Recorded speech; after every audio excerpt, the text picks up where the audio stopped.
Well, I'm going to be picking off where Laura left off on Monday. She gave us a wonderful outline of how when rhetoric is used properly, the audience assumes the role of a judge. And I'm going to go a little bit into how to do this and how not to do this.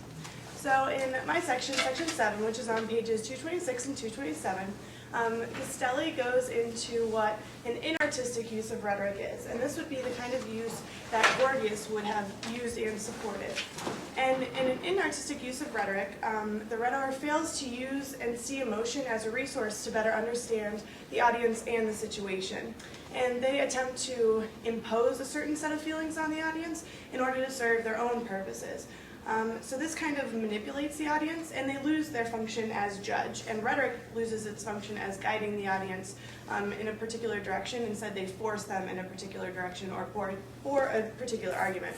And a few examples I thought of this. One dynamic sort of public speaker is a church pastor or a priest, and I thought an inartistic use of rhetoric from them would be sort of, have you ever heard of like Bible thumpers?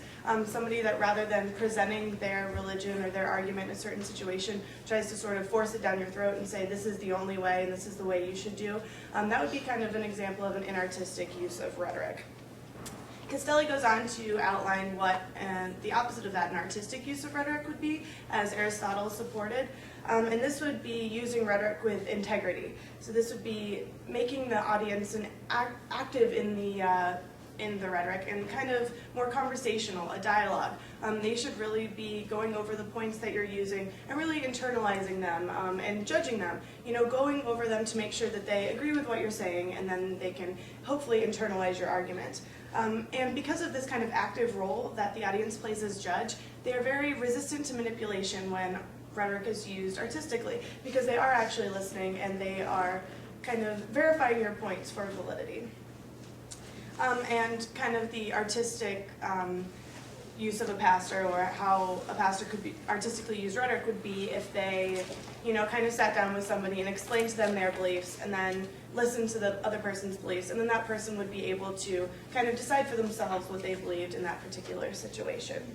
And Aristotle also went on to talk about civic emotions and how they played into the artistic role of rhetoric. And civic emotions are when a citizen is required to kind of interpret the situation in order to figure out what is best for their city, how they can best act in order to support the well-being of their city and their community. And kind of to, I don't know, summarize civic emotions, in the last election, people were very emotional about the issues, emotional about the outcome, and this would be an example of those civic emotions, because people were really concerned with the issues because they wanted to decide what was best for our country in that historical context, in their particular social location. So civic emotions are very personal, but at the same time, it's a community thing. They're trying to do what's best in their community from their own perspective. So if you use rhetoric artistically, you would appeal to the civic emotions of an audience in order to get them to temporarily accept your view, or hopefully further internalize it. And if a rhetoric is able to do this very effectively, they can create a temporary collective identity within the audience. And I think a good example of this was Obama's acceptance speech.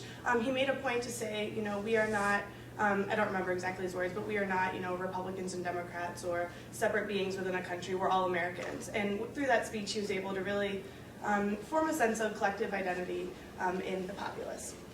And now Lewis is going to talk about the role of the individual psyche in rhetoric.